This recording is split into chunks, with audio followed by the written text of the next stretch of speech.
kita punya cetakannya, ya cetakan sandalnya. Jadi disesuaikan dengan ukuran sandalnya nanti, menggunakan ukuran berapa yang diperlukan. Salah satunya adalah Smart Aquaponic. Ini kebetulan tanamannya sedang diangkat karena untuk panen.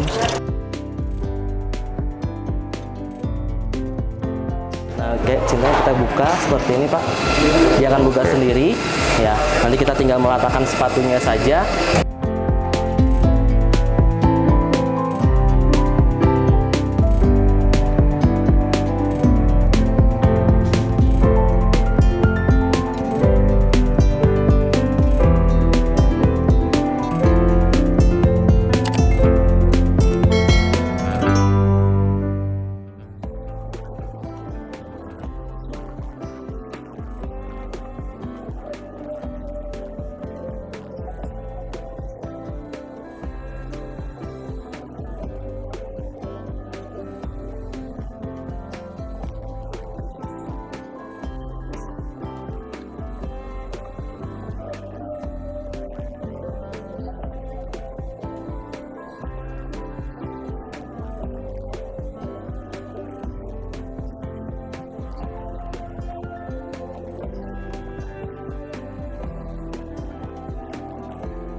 Oke, kita bersama Ibu Meise Yeti, Kepala SMK Negeri 1 Cilengsi, Jawa Barat.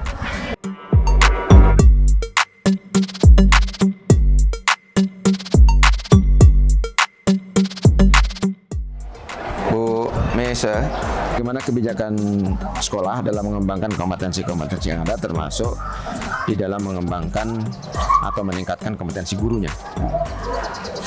Kebijakan sekolah dalam ini adalah yang pertama itu SDM ya. SDM ini sangat penting.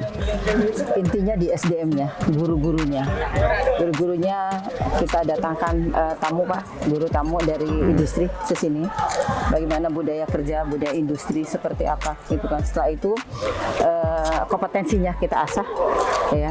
Kompetensinya berdasarkan kompetensi kalian masing-masing. Ada juga yang dari pemerintah, yaitu balai yang mengundang ke kita, maupun kita secara mandiri untuk meningkatkan mutu atau kompetensi guru-gurunya yang ada ini, sehingga guru-guru bisa melihat, bisa melek juga, oh ternyata bisa dikembangkan loh di sini di sekolah. Jangan sampai apa yang dijadikan bahan praktek itu menjadi sampah saja, tapi bisa dimanfaatkan oleh warga sekitar misalkan ya, baik maupun oleh lingkungan sekolah yang ada di sini. Pembinaan yang dilakukan oleh Balai Besar selama ini seperti apa, Bu? Pembinaan bisa melalui diklat juga, ada yang kesini juga dari balainya Pak, memberikan arahan, maupun dari industri-industri yang lain Pak. Seperti itu. Kita juga ada undangan juga dari balai gitu kan ya, untuk diklat. Tidak hanya diklat untuk guru produktif, tapi untuk guru-guru yang lainnya juga, para wakannya juga seperti itu. Ya, sahabat Tristan, para pemerhati SMK dan pendidikan vokasi di seluruh Indonesia, apapun bisa kita lakukan. Keterbatasan bukanlah halangan, tapi ini menjadi satu cambuk buat kita untuk bekerja lebih keras, mengembangkan sumber daya manusia Indonesia, mengembangkan potensi-potensi anak muda yang ada untuk kepentingan pembangunan nasional.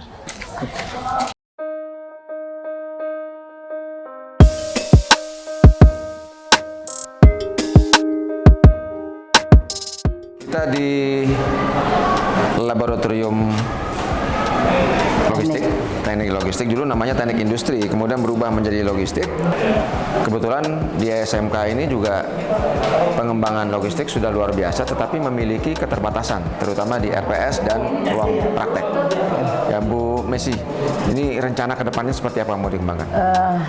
Alhamdulillah untuk tahun ini kita dapat bantuan dari provinsi untuk RPS ya. Kita kerjasama dengan perusahaan-perusahaan Pak, karena logistik sekarang lagi booming ya, lagi boomingnya dan dibutuhkan sangat banyak, luar biasa ya. Dari sistem manajemennya atau transportasinya ini akan kita kembangkan dengan industri-industri maupun perguruan tinggi ya, karena udah banyak yang kerjasama dengan kita juga gitu kan ya. Mudah-mudahan kedepannya logistik ini bisa menjadikan apa namanya tuh kompetensi keahlian yang menjanjikan ya. Alhamdulillah untuk sekarang juga guru-guru sudah mulai dilatih juga ya di PM4TK gitu kan ya untuk teknik logistik, dan kebijakan ini mungkin sesuai dengan kebijakan dari pemerintah provinsi maupun pemerintah pusat juga ya, karena dengan masa pandemi logistik sesuatu yang dibutuhkan. Ya. Ada rencana-rencana ke depan apa yang ingin dicapai dengan pengembangan kompetensi logistik ini? Rencana yang pertama mungkin dengan industri ya, industri kerjasama dengan industri. Rencananya kita inginnya ada di sini sebagai pusat logistik juga Pak, ya kan di SMK Negeri 1 Cilengsi itu, karena kemarin juga sudah berbincang-bincang atau sounding dengan industri, dia ingin di sini sebagai miniatur ya, dari pusat logistik, perusahaan logistik yang ada di industri. Ya, sementara ini kan masih tergabung di satu kelas ya, kelas ya ruang praktek. Betul, seperti itu. Ada kendala seperti apa itu? Banyak kendalanya sih dengan seperti ini gitu kan ya. Saya waktu pertama ke sini, aduh ini harus seperti apa gitu kan ya. Alhamdulillah sih dengan adanya tahun ini, insya Allah deh Desember sudah beres lab itu, bisa lebih anak leluasa berinovasi lagi guru-gurunya gitu kan ya untuk mengembangkan logistik ini ya. Dengan untuk dulu kan di teknik pengendalian produksi nih Pak. Jadi produksi kita adalah produksi sendal gitu kan ya. Dan alhamdulillah udah beberapa banyak sekolah yang pesen juga ke kita gitu kan ya. Kita kompetitor kita kan banyak industri sendal ini gitu. Tapi kita dengan sekolah-sekolah lah gitu kan ya. Karena hotel juga mungkin seperti itu Pak. Karena kemarin waktu ada expo, kita ada expo pameran sendal ya. Pihak hotel juga ingin kerjasama dengan kita. Oke, kawan-kawan di provinsi, khususnya para pengambil kebijakan, mari. SMK Negeri 1 Cilengsi ini sudah memiliki produksi, sudah berproduksi bahkan ya. Jadi belut menjadi salah satu kebutuhan, maka kasihlah belut. Amin, terima kasih. Mari kita kembangkan terus potensi yang ada di SMK Negeri 1 Cilengsi dengan potensi anak kita yang luar biasa.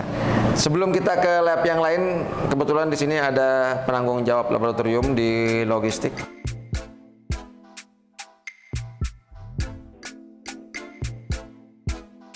Ada Pak Budi sebagai penanggung jawab di laboratorium produksi logistik ini. Ini adalah tata kelola sebenarnya, tata kelola logistik. Tetapi juga anak-anak kita juga dilatih untuk berproduksi, dan ini bahkan sudah ada di Tokopedia ya. Betul. Tokopedia. Jadi para pemirsa dimanapun, kalau membutuhkan sandal yang berkualitas dari SMK Negeri 1 Cilengsi bisa didapatkan di Tokopedia. Nama sandalnya apa Pak Budi? Sandal Skim Pak. Sandal Skim Namanya. Ya. Oke Pak Budi, silakan dijelaskan seperti apa proses pembelajaran yang dilakukan di laboratorium logistik ini dan berapa lama mereka praktek di sini. Oke, mungkin sebelum mereka praktek ya, pertama pengenalan line dulu ya, yang ada di depan saya nih ya. Ini adalah line produksi ya, mulai dari proses pembuatan sandal ya, material awalnya dalam bentuk rupa lembaran ya. Jadi dalam bentuk lembaran spon ya. Ini karena bahan dasar pembuatan sandal itu terbuat dari spon ya. Itu dalam bentuk lembaran. Nah, kemudian ya dipotong dalam bentuk lembaran seperti ini ya. Ah iya. Itu. Nah, dalam bentuk lembaran seperti ini. Nah, selanjutnya ya, sini disesuaikan dengan kebutuhan space sandal yang akan dibuat ya, berdasarkan ukuran size sandalnya ya. Sini kita punya cetakannya ya, cetakan sandalnya. Jadi disesuaikan dengan ukuran sandalnya nanti, menggunakan ukuran berapa yang diperlukan ya. Nah, selanjutnya ya, baru nanti setelah itu ya diproses di sini, nanti masuk ke line pertama. Itu adalah line proses produksi ya, untuk tahap pengukuran. Mungkin bisa dilihat di sini ya. Nah, di sini di mana nanti material ini ya, tadi ini akan dipotong-potong ya, diukur menjadi ukuran lembaran ya, lembaran seperti ini. Itu sesuai dengan kebutuhan space sandal tadi ya. Karena di sini kita menggunakan sandal yang ukuran 3 lapis ya di sini. Sesuai nanti permintaan dari customer ya. Mungkin ada yang 2 lapis ya, berdasarkan ketebalannya. Nah, ketebalan yang kita pakai di sini adalah 15 mili ya. Karena ini adalah standar space sandalnya ya di situ.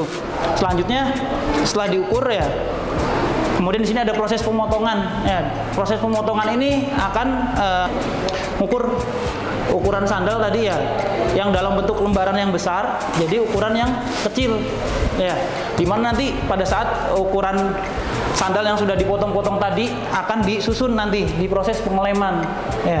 Di sini proses pengeleman. Nah, proses pengeleman ini nanti ya, itu akan dipasang ya, berdasarkan lapisan tadi yang sudah dipotong dari setiap tahap proses tadi, pengukuran dan pemotongan. Nah, di sini nanti proses pengeleman ya.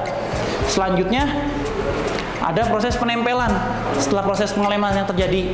Nah, karena ini kan prosesnya ini tidak bisa langsung menempel ya, karena sistem dari lemnya sendiri itu memerlukan media untuk mengeringkan ya. Jadi kita diamkan terlebih dahulu ya, kurang lebih sekitar 5 menit ya, itu 5 menit, kemudian baru kita pasang ya, kita tempel. Nah, setelah ditempel ada proses pengerolan di sini ya, proses pengerolan agar apa, nanti hasil pengeleman tadi ya itu merata itu di sini. Nah, ini akan diproses ya, kemudian di press ya, di roll ini sebanyak 4 kali 4 dimensi ya, 4 kali 4 ya, sesuai bidangnya ini. Nah, kemudian setelah di roll ya, selanjutnya nanti diproses cutting pon untuk pencetakan sandal berdasarkan ukurannya. Ini mesin press pon ya. Kemudian pakai mesin cutting ya, berbentuk cetakan sandal nanti berdasarkan sesuai ukuran yang diminta nanti oleh customer gitu. Nah, setelah itu ya, berbentuk cetakan sandal ya, selanjutnya nanti pemasangan tali ya, tali sandal.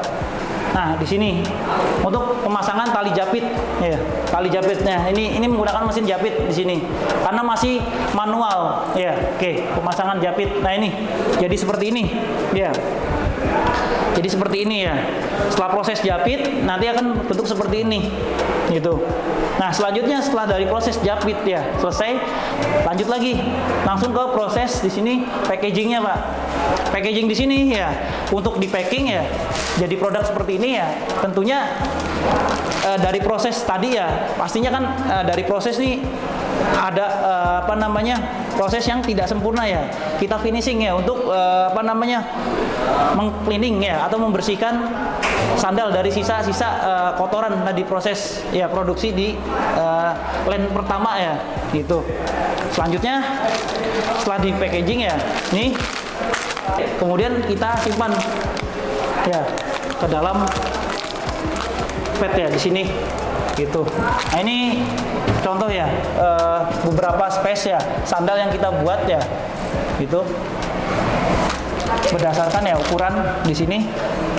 Ini berapa lama proses produksi itu dilakukan untuk satu? Kalau untuk satu kali produksi ya, satu pasang sandal itu memerlukan waktu sekitar 3 menit, Pak. 3 menit satu sandal? 3 menit, iya. Kapasitas produksinya berapa pieces per hari? Per hari itu sekitar 50. Iya. 50 per hari. Oke, sahabat Tristan, para pemerhati SMK dan pendidikan vokasi di seluruh Indonesia, dukung terus SMK Negeri 1 Cilengsi di dalam mengembangkan potensi anak-anak muda yang ada di sini. Dan mari kita sama-sama berpikir bagaimana mengembangkan SMK ini menjadi SMK yang siap mencetak tenaga kerja yang profesional, mandiri, kreatif, dan inovatif. Kita akan lihat laboratorium yang lain.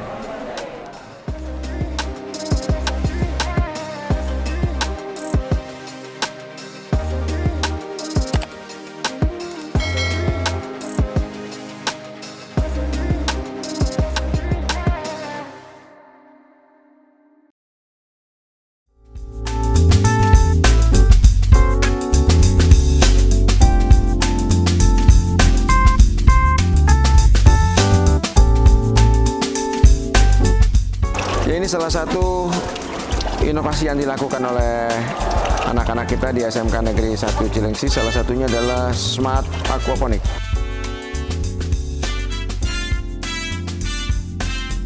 Kita buka seperti ini Pak, dia akan buka sendiri ya.